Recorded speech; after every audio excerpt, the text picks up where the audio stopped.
Assalamualaikum warahmatullahi wabarakatuh. Kami dari kelompok 3 akan mempresentasikan tugas proses perencanaan yang berjudul berkurangnya ruang terbuka hijau akibat pembangunan infrastruktur di Kota Bandar Lampung untuk memenuhi tugas dari Ibu Bella Fuadi. Perkenalkan, nama saya Fian Kinanti Pranegita, NIM 119220157. Nama saya Irfan Ramadhan Saputra, NIM 1192299. Nama saya Stefani Angelio Derutana, NIM 119220209. Nama saya Anissa Fati, NIM 119220129. Nama saya Kamil Abdul Nabian, NIM 119220220. Nama saya Latia, NIM 119220194. Oke, slide yang pertama adalah outline. Yang pertama itu adalah ruang terbuka hijau. Lalu yang kedua adalah jenis-jenis dan tujuan ruang terbuka hijau. Yang ketiga adalah fungsi dan manfaat ruang terbuka hijau. Yang keempat, infrastruktur. Lalu yang terakhir atau yang kelima adalah jenis-jenis infrastruktur. Jadi, pada slide ketiga ini akan membahas tentang latar belakang dan rumusan masalah.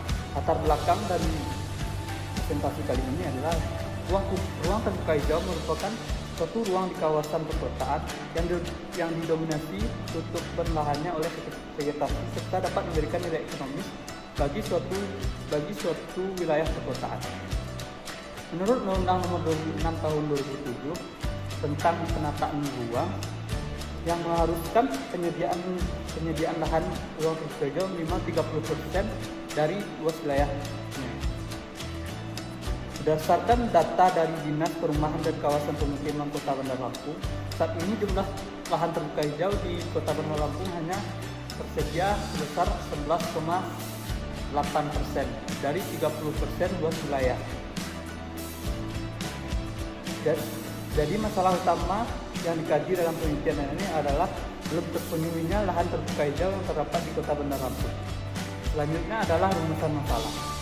Bagaimana pengaruh pembangunan infrastruktur terhadap RTH di Kota Bandar Lampung?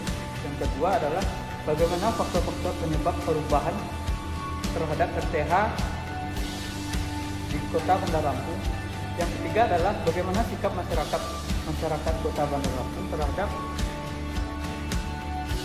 keberadaan dan manfaat RTH. Tujuan yang akan kami capai dari penelitian kami ialah yang pertama, mengidentifikasi pengaruh pembangunan infrastruktur terhadap ruang terbuka hijau di Kota Bandar Lampung. Yang kedua, mengidentifikasi faktor-faktor penyebab perubahan penggunaan lahan ruang terbuka hijau di Kota Bandar Lampung. Dan tujuan yang ketiga adalah mengidentifikasi sikap masyarakat Kota Bandar Lampung terhadap keberadaan dan manfaat ruang terbuka hijau. Sasaran yang akan kami tuju dari penelitian kami ini ialah yang pertama, mengetahui pengaruh pembangunan infrastruktur terhadap ruang terbuka hijau di Kota Bandar Lampung. Yang kedua, menemukan faktor-faktor penyebab perubahan penggunaan lahan ruang terbuka hijau di Kota Bandar Lampung. Dan yang ketiga, mengetahui sikap masyarakat Kota Bandar Lampung terhadap keberadaan dan manfaat ruang terbuka hijau. Oke, slide selanjutnya adalah subbab. Di dalam subbab ini kami akan membahas 6 subbab utama, yaitu pengertian ruang terbuka itu sendiri, dan yang kedua adalah pengertian ruang terbuka hijau, dan yang ketiga adalah jenis-jenis dari ruang terbuka hijau, dan yang keempat adalah tujuan ruang terbuka hijau itu sendiri, dan yang kelima adalah fungsi dari ruang terbuka hijau, dan yang terakhir adalah manfaat dari ruang terbuka hijau itu sendiri. Pembangunan dan infrastruktur. Menurut Muhammad Ali, pembangunan merupakan setiap upaya yang dikerjakan secara terencana untuk melaksanakan perubahan yang memiliki tujuan utama untuk memperbaiki kesejahteraan, taraf hidup manusia, dan kualitas manusia.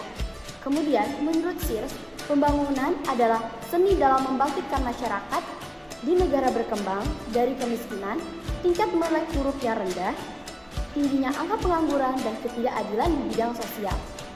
Sementara infrastruktur, menurut N. Gregory Mankiw, infrastruktur adalah model publik atau public capital yang terdiri dari jalan umum, jembatan, sistem saluran pembuangan, dan lain-lain sebagai investasi yang dilakukan oleh pemerintah. Sementara menurut Neil S. Grigg, infrastruktur adalah sistem fisik yang menyediakan sarana drainase, pengairan, transportasi, pembangunan gedung, fasilitas publik yang membutuhkan untuk dapat memenuhi berbagai macam kebutuhan dasar manusia.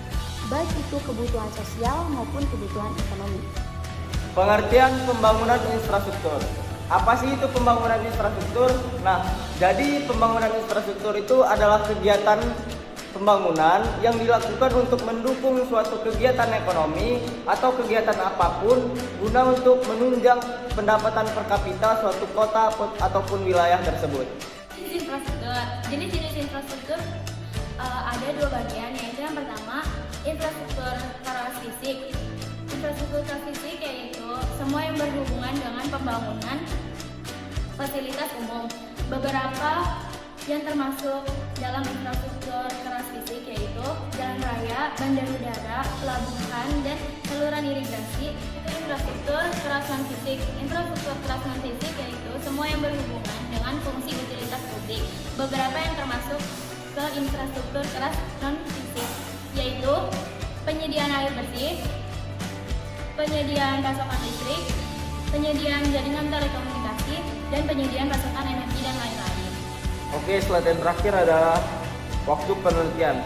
Yang pertama adalah tanggal 14 Maret 2020, kami berdiskusi tentang laporan ini. Lalu pada tanggal 15 sampai 16 Maret 2020, kami membuat laporan dan PowerPoint-nya.